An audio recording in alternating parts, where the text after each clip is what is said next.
கர்த்தருக்கு மகிமை உண்டாக நான் ஒன்றை சொல்ல விரும்புகிறேன். கிட்டத்தட்ட 3000 வீடியோக்கள் ஆன்லைனில் பதிவு செய்யப்பட்டு அப்லோட் செய்திருக்கிறார்கள். அவைகளை தியானியுங்கள், அவைகளை கேளுங்கள். எந்த இடத்திலேயும் நான் வசனத்தை விட்டு வெளியே போகிறதில்லை. அதன் அடிப்படையில் இன்றைக்கு ஒரு சத்தியத்தை நாம் கற்றுக்கொள்ள போகிறோம். பாருங்கள், இன்றைக்கு 54வது அவருடைய ஞானத்தின் ஆழங்கள். ஏன் ஆண் குழந்தை? என்னிடத்தில் பாருங்கள், அவனுடைய பெரிதான கிருபையினாலே அவன் சொன்னபடியே ஆகும் என்று மார்க் 11:23 இயேசு கிறிஸ்து சொன்னதை எழுதப்பட்டிருக்கிறது. அதை நான் எனக்கு என்று எடுத்துக்கொண்ட நாள் முதல் அநேக வியாதிகள் நீங்கும்படியாக நான் பேசுகிறேன். இயேசு அப்படித்தான் பேசுனா, நான் பேசுகிறேன், வியாதி விலகுகின்றன. அதே போல இத்தனை நாளிலே உங்களுக்கு ஒரு ஆண் குழந்தை பிறக்கும் என்று சொல்லுகிறேன். ஏன் நான் ஆண் குழந்தை என்று சொல்லுகிறேன் என்பதுக்கு தான் கேள்விக்கு பதிலை கண்டுபிடிக்க போகிறோம். இன்னைக்கு என்ன தலைப்பு? ஏன் ஆண் குழந்தை? முதல் குழந்தை ஏன் ஆண் குழந்தை? வேதத்தில் திருமணமாகி பல நாட்கள் ஆனாலும் ஆண்டுகள் ஆனாலும் பிள்ளை பெற்றுக்கொள்ள முடியாத குழந்தை இல்லாதவர்களுக்கு வேதத்தில் எப்பொழுதும் முதல் குழந்தை ஆண் குழந்தை என்று தான் சொல்லி இருக்கிறார்கள். அதை நான் பின்பற்றுகிறேன். நான் வேதத்தை பின்பற்றுகிற நபர் என்று உங்களுக்கு தெரியும். பாருங்களேன், சில உதாரணங்களை பார்க்கும் பொழுது நீங்களும் அப்படி பேச ஆரம்பித்து விடுவீர்கள். முதலாவது ஆபிரகாமை எடுத்துக்கொள்வோமா? சரீரமும் செத்து போச்சு, கர்ப்பப்பையும் செத்து போச்சு. உனக்கு குழந்தை பிறக்கும் என்று பொதுவாக சொல்லவில்லை, உனக்கு ஒரு ஆண் குழந்தை பிறக்கும் என்று சொல்லுகிறான். சரிங்களா? இப்படி நிறைய சம்பவங்கள் பாருங்களேன். இரண்டாவது, நான் ஒரு சம்பவத்தை திறந்து வாசித்து உங்களுக்கு சொல்ல போகிறேன். சிம்சோன் மனோவாவுக்கு அநேக ஆண்டுகள் குழந்தை இல்லை. அவன் சொல்லும் பொழுது உனக்கு ஒரு ஆண் குழந்தை பிறக்குன்னு சொல்லுகிறான். பாருங்கள், அங்கே நியாயாதிபதிகள் 13வது அதிகாரம் 2வது வசனம். The book of Judges chapter 13 verse 2. அப்பொழுது தான் வம்சத்தானாகிய சோரா ஊரானான ஒரு மனுஷன் இருந்தான். அவன் பெயர் மனோவா. அவன் மனைவி பிள்ளை பெறாத மலடியாக இருந்தாள். 5வது வசனத்திலே, நீ கர்ப்பம் தரித்து ஒரு குமாரனை பெறுவாய். இன்னைக்கு தலைப்பு என்ன? ஏன் ஆண் குழந்தை? யான்ட்ட சிலர் கேட்பாங்க, ஏன் அங்கிள் எல்லாருக்கும் ஆண் குழந்தையே சொல்லுகிறீங்க, எல்லாருக்கும் ஆண் குழந்தையே பிறக்குது, ஏன் பெண் குழந்தை நீங்கள் சொல்லலை? இதான் காரணம். அருமையானவர்களே, என்ன சொல்கிறான்? நீ கர்ப்பம் தரித்து ஒரு குமாரனை பெறுவாய். 24வது வசனத்தில் என்ன வாசிக்கிறோம்? பின்பு அந்த ஸ்திரீ ஒரு குமாரனை பெற்று அவனுக்கு சிம்சோன் என்று பெயரிட்டாள். எத்தனை பேர் கவனிக்கிறீங்க அருமையானவர்களே? துல்லியமாக நீங்கள் வேதத்தை பின்பற்றலாம். அதில் ஒரு துல்லியம் என்னது? மலையை பார்த்து பேச வேண்டும். மலை என்றால் பிரச்சனை, சவால்களை பார்த்து ஜெபிக்க கூடாது, சவால்களை பார்த்து பேச வேண்டும். இவன் பேசுறான், நீ கர்ப்பம் தரித்து ஒரு குமாரனை பெறுவாய். ஜெபம் பண்ணலங்க. நான் என்ன செய்யறேன் தெரியுமா? எங்க சபைக்கு சிலர் வர்றாங்க, கணவனும் மனைவியும் வராங்க. கணவன் வந்து என்கிட்ட சொல்கிறான், அங்கிள் எங்களுக்கு குழந்தை இல்லை. எத்தனை வருஷம் ஆச்சு? 9 வருஷம் ஆச்சு. நான் என்ன சொல்லணும்?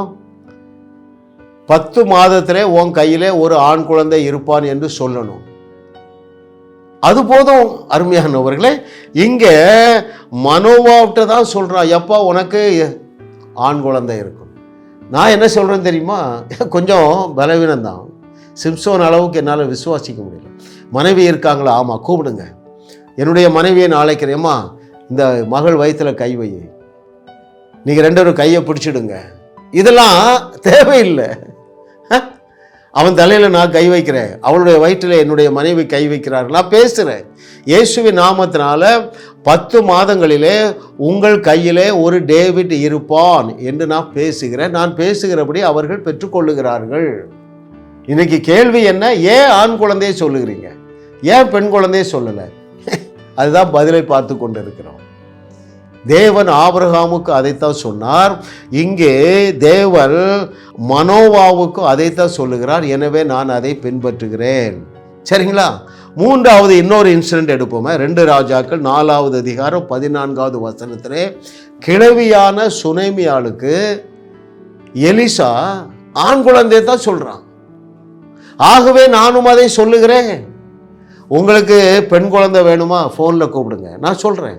அங்கே எங்களுக்கு ஒரு ஆண் குழந்தை இருக்குது, இன்னொரு பெண் குழந்தை வேணும். ஃபோனில் எத்தனையோ நடந்திருக்குங்க.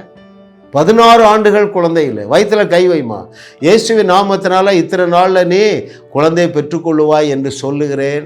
தேவனுடைய ஆவியானவர் அதை அப்படியே செய்து கொண்டு இருக்கிறார். தேவ கரம் அதை செய்கிறது. அருமையானவர்களே, இங்கே 2 ராஜாக்கள் 4வது அதிகாரம் 14வது வசனம். அங்கே சுனமியாள் எலிசாவும் கேயாசியும் அந்த ஊருக்கு போகும்போதெல்லாம் நல்ல சாப்பாடு கொடுக்குறான், வீட்டில் தங்குறதுக்கு இடம் கொடுக்குறான். உடனே கிராட்டிடியூட் யாருக்கு? எலிசாவுடைய இருதயத்தில்.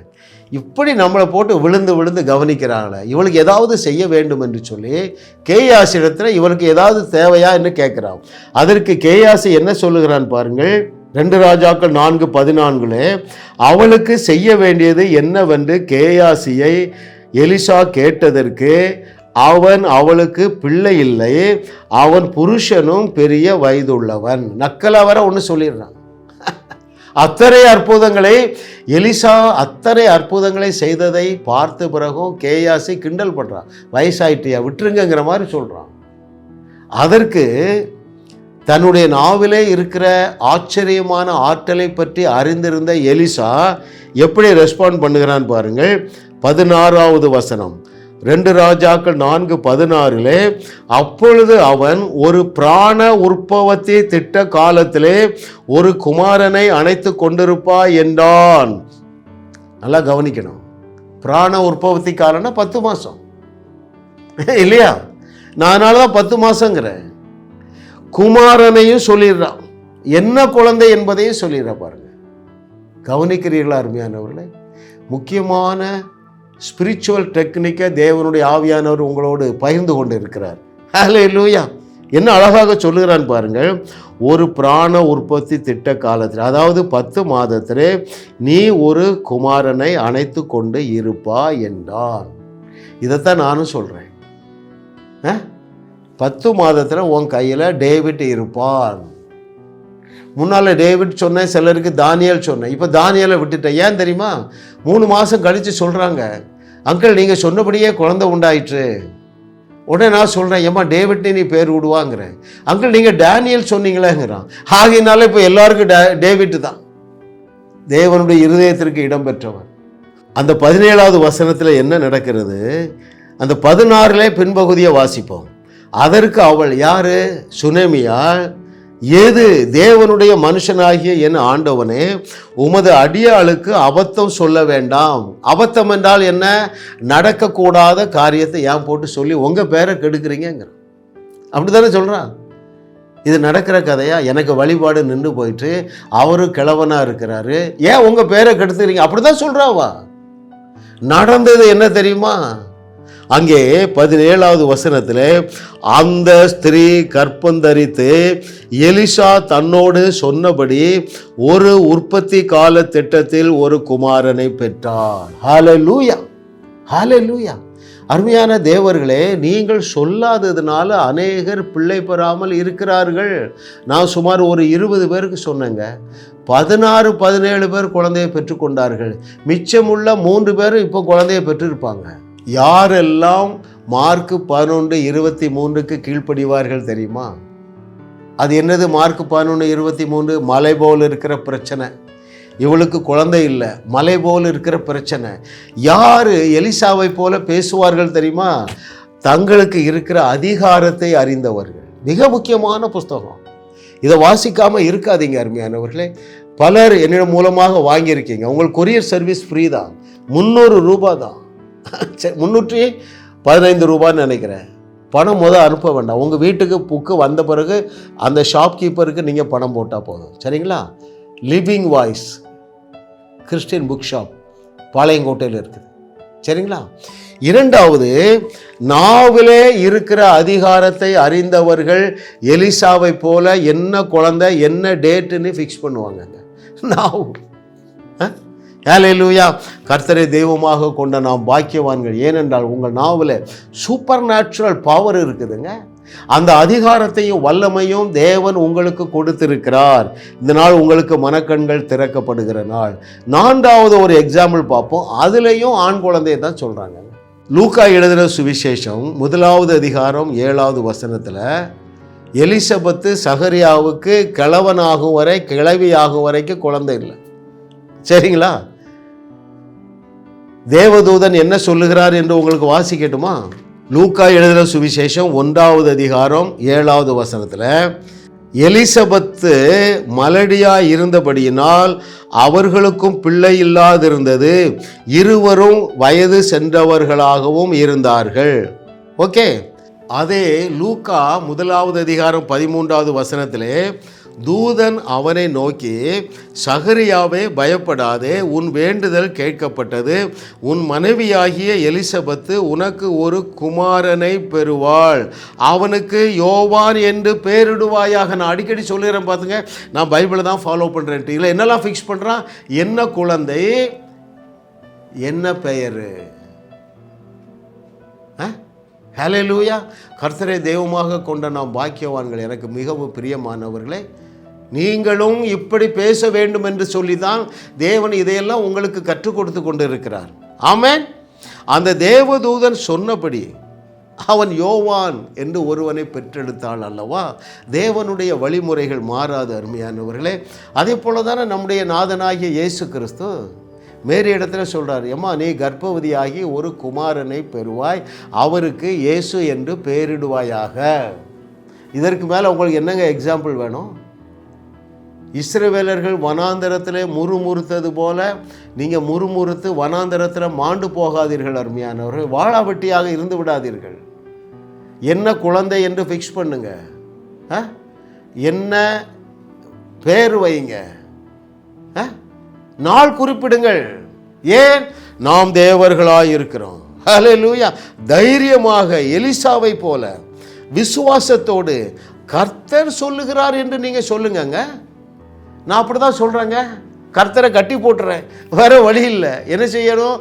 அவர் செய்து தான் ஆகணும். அவர் தானே சொன்னார் மார்க் 11:23, எவனாகிலும் ரட்சிக்கப்பட்ட எவனாகிலும் எவளாகிலும் மலை போல் இருக்கிற பிரச்சனையை பார்த்து நீ பெயர்ந்து சமுத்திரத்தில் தள்ளுண்டு போ என்று சொல்லி தான் சொன்னபடியே நடக்கும் என்று தன்னுடைய இருதயத்திலே அவள் விசுவாசித்தால் அவன் சொன்னபடியே ஆகும் என்று சொல்லலைங்க, அவன் சொன்னபடியே மெய்யாகவே ஆகும் என்று சொல்லுகிறார்.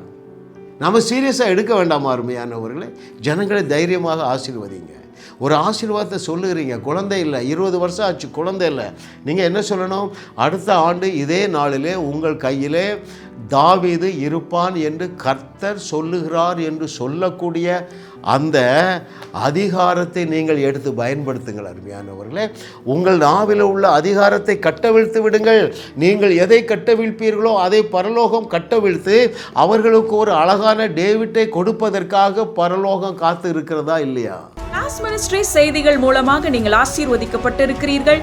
நீங்கள் இந்த ஊழியத்தோடு கைகோர்க்கும்படியாக உங்களை அழைக்கிறோம். நீங்கள் காணிக்கை விதைக்கக்கூடிய நல்ல நிலமாக ஜாஸ் மினிஸ்ட்ரிஸ் இருக்கிறது. விசுவாசத்தோடு உற்சாகமாக பெருக விதையுங்கள். தேவன் உங்களை 1000 மடங்கு பெருக செய்வார்.